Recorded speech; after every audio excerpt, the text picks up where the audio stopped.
So, self-defense is a multi-layered subject, and it can involve lots of different skills and techniques and philosophies. And there's all kinds of different tools. Some tools are open carry. Some tools are concealed carry.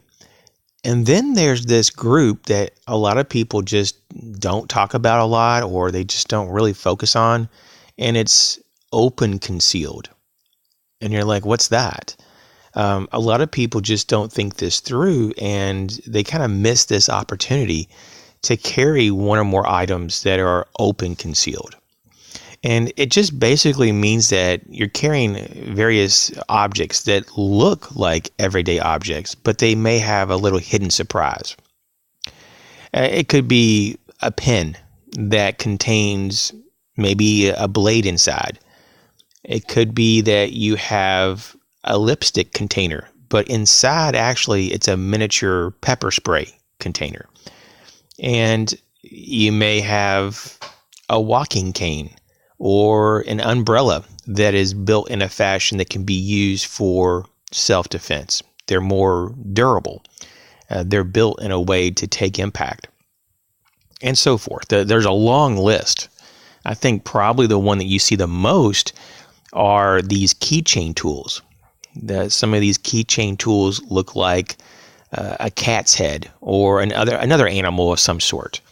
And they look fun looking. They're colorful sometimes, but once you get them in your hand, you'll notice that they're really good to strike with. They have some pointed tips, or they're made to put pressure on certain parts of the body for compliance, and so forth. So you have lots of options.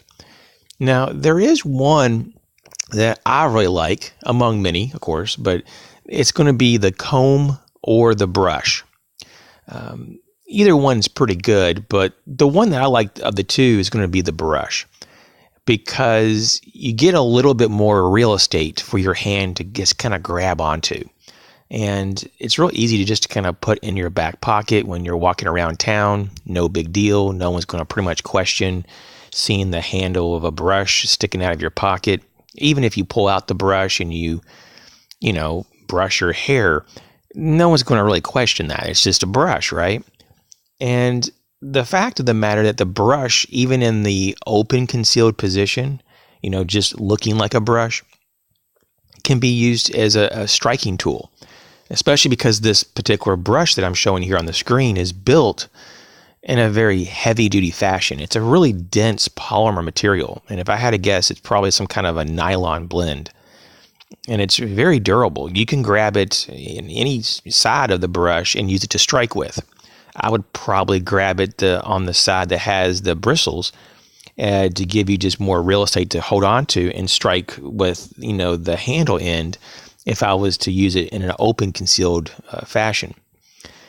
If you have more time to deploy the dagger-like shim that's inside, then you can open up the brush. There's just two pieces. It just opens up by friction fit, and it exposes what I would estimate approximately about 4 inches of a dagger. And it's very, very pointy, sharp.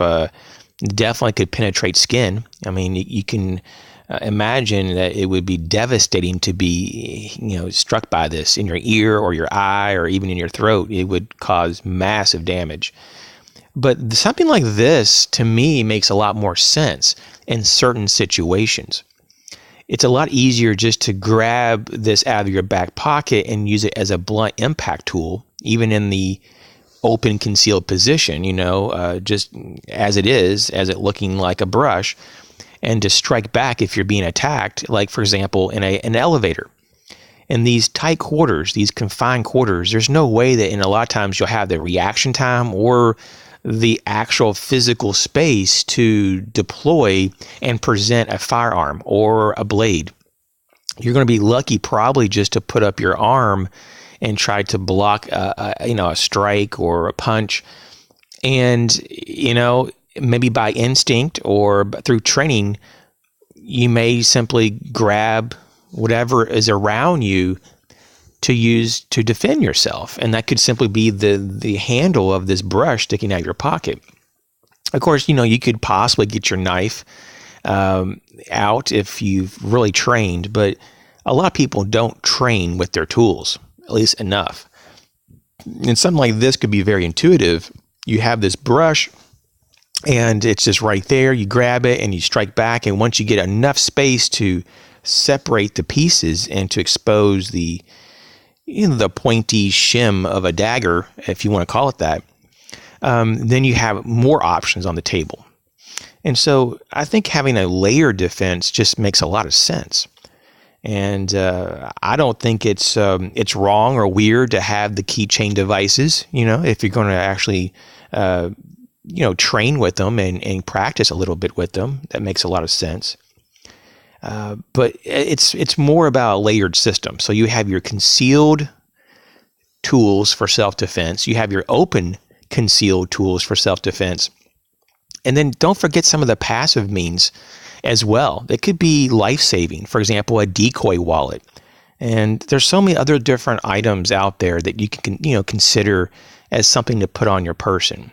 Now, I just want to kind of close here and thank everyone for your ongoing support over the years of me making videos. I recently just finished another book, and I just got the author's copy just today. And so in the very near future, I'm going to do a video promoting this book. But as you may have seen the last about almost 2 weeks, I've been putting a picture of this book at the end of my videos, but I haven't said anything about that. So it's just a really cool book. It's kind of a different topic than what you kind of hear a lot of people talk about. The book is called Gray Man Tactics, and the subtitle is Strategies of the Unseen and Unknown. And when it comes to just different types of material to read, this is very different. I took quite a while to kind of write this.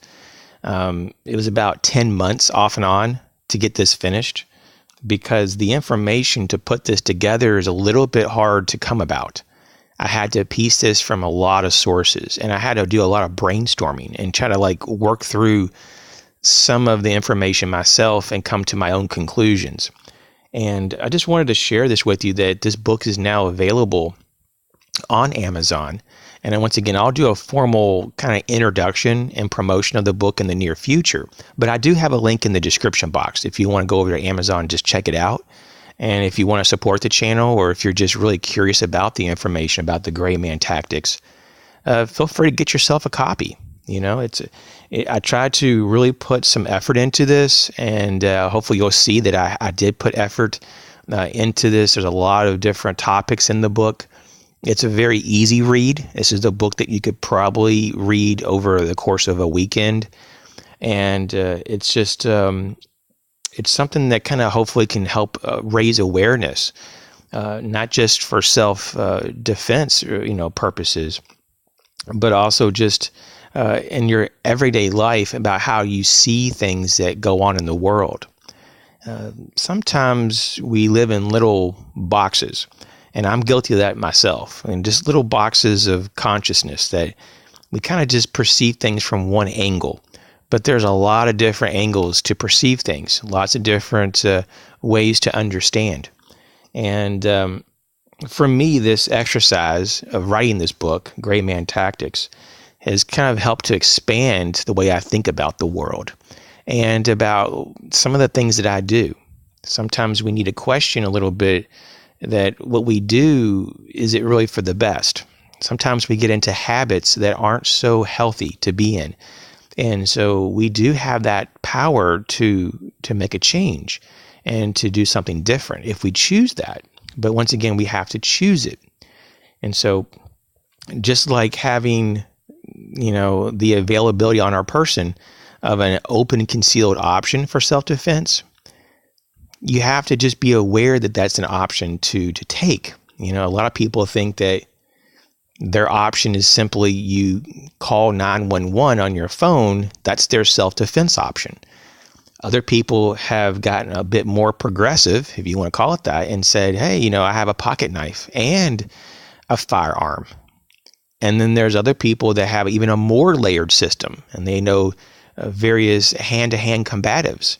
They have open concealed options, and they're a lot more aware of their environment. And I think that's kind of the takeaway here, is the more layered that you can get in your system and your philosophy, and the more aware that you are of your surroundings, the more difficult it is to actually harm you, and for you to be a victim. Being a victim actually has a lot to do with you. And this is not to discount people that have been involved in horrific types of crimes, but a lot of times people invite criminal activity because of the way they act and the way they dress, the things they do in particular. It's just, it invites crimes of opportunity. And so be mindful of this. I want to thank you again for all of your ongoing support, for your comments over the years. It's just been really humbling. You guys are just unbelievably awesome. I want to welcome all the new subscribers to the channel. I get quite a few new subscribers every month, and I never want to take that for granted. I want to thank you for joining the channel. Thanks for checking these videos out, and I hope you guys learned something. I know I'm always learning, and hey, you guys take care.